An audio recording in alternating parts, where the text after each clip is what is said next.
Invasi Rusia ke Ukraina adalah mobilisasi militer terbesar di Eropa sejak Perang Dunia Kedua. Berikut adalah informasi yang harus kalian tahu tentang kenapa perang ini bisa terjadi dan apa sebenarnya yang diinginkan oleh Putin, Amerika Serikat, dan NATO. Teruskan menonton.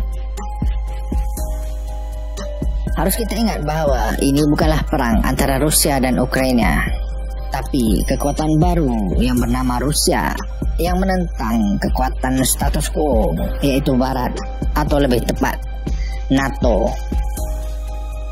Peristiwa ini terasa seperti adegan dari Perang Dingin, sejarah dari masa lalu yang berulang kembali. Seorang pemimpin Rusia yang tidak terduga sedang mengumpulkan pasukan dan tank di perbatasan tetangga. Ada ketakutan akan kebakaran berdarah antara timur dan barat. Kemudian perang dingin menjadi panas.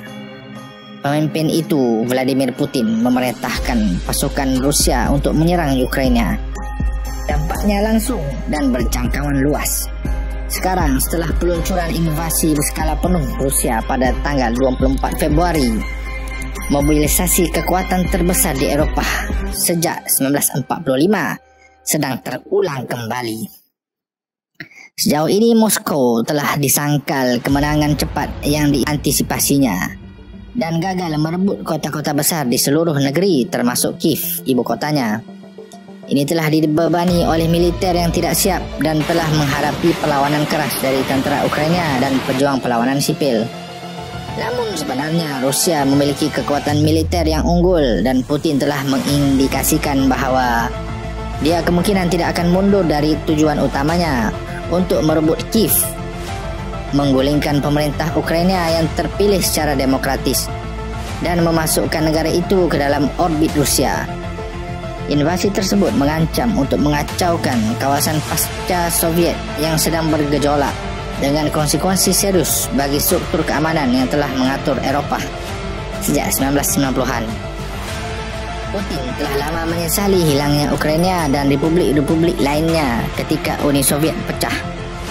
Sekarang NATO yang semakin berkurang, aliansi militer yang membantu mengendalikan Soviet, tampaknya menjadi bagian dari misinya. Sebelum menyerang, Rusia membuat daftar tuntutan luas untuk membentuk kembali struktur itu, posisi yang ditolak NATO dan Amerika Serikat. Untuk memahami dengan baik, kita harus tarik kisah ini sedikit ke belakang. Setelah Uni Soviet runtuh pada awal 1990-an, NATO memperluas wilayah kuasanya ke timur, akhirnya mengambil sebagian besar negara-negara Eropa yang pernah berada di lingkungan komunis.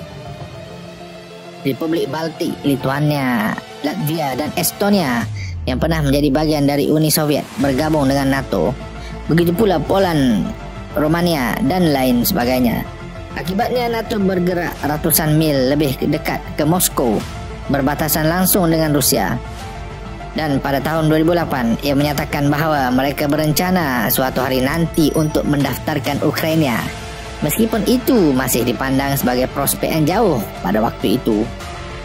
Putin menggambarkan disintegrasi Soviet sebagai salah satu bencana terbesar abad ke-20 yang merampas tempat yang harusnya bagi Rusia di antara kekuatan besar dunia.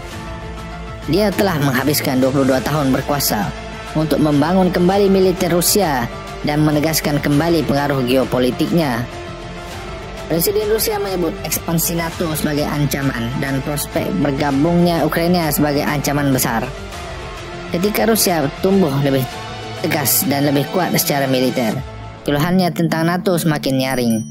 Dia telah berulang kali memanggil momok rudal balistik Amerika dan pasukan tempur di Ukraina, meskipun pejabat Amerika Serikat, Ukraina, dan NATO bersikeras tidak ada. Putin juga menegaskan bahwa Ukraina pada dasarnya adalah bagian dari Rusia secara budaya dan sejarah. Hubungan Timur Barat memburuk secara drastis pada 2014 ketika protes massal di Ukraina memaksa presiden yang bersekutu dengan Putin disingkirkan, Viktor Vladimirovich. Rusia dengan cepat menginvasi dan mencaplok Crimea, bagian dari Ukraina. Moskow juga memanfaatkan golongan separatis yang menguasai sebagian wilayah Donbas di Ukraina yang pro-Rusia dalam perang yang kini masih terus berlanjut, yang telah menewaskan lebih dari 13.000 orang. Jadi, apa yang diinginkan oleh Putin dan Kremlin? Kremlin bersikeras tentang jaminan hukum bahwa Ukraina akan tidak pernah bergabung dengan NATO, dan itu ingin ditandatangani perjanjian netralitas tahap baru. Rusia juga meminta agar Ukraina mengakui kemerdekaan Donetsk dan Lugansk dan mengakui pencaplokan Crimea itu. Juga menuntut agar segala hambatan penggunaan bahasa Rusia di Ukraina dihapuskan.